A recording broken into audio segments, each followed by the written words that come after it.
Hello and welcome back to the channel, guys. In this video I'm going to share with you idioms for Ielts speaking. Let's kick off with idioms for describing personalities. So the first idiom is a social butterfly, which means someone who enjoys being around people. The second idiom is a lone wolf, which means someone who prefers to be alone. The third idiom is a jack of all trades, which means someone who has skill and knowledge of different things. Let's take Rahul prefers to work alone and is often seen as a lone wolf in the office, tackling projects independently and rarely seeking assistance from others.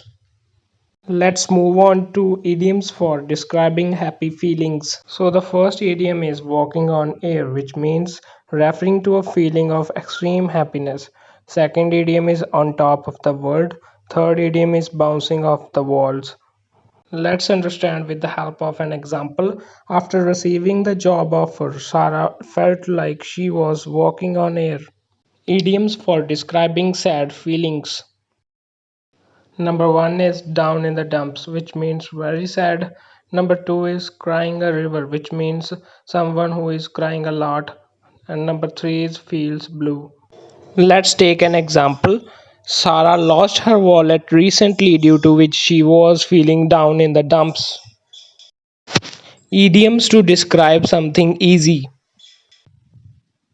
One is easy as pin, which means something that is very easy to do. Number two is walk in the park, which means something extremely easy. Number three is like shooting fish in a barrel. Let's take an example. Cracking IELTS exam is a walk in park for my students. Idioms for describing difficult things. Number one is a tough nut to crack, which means very difficult task. Number two is walking on thin ice, which means risky situation.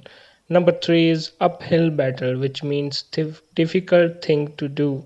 Let's take an example to understand. Life is a uphill battle for all of us. Thanks for watching, guys. If you have any problem in IELTS, please comment down below.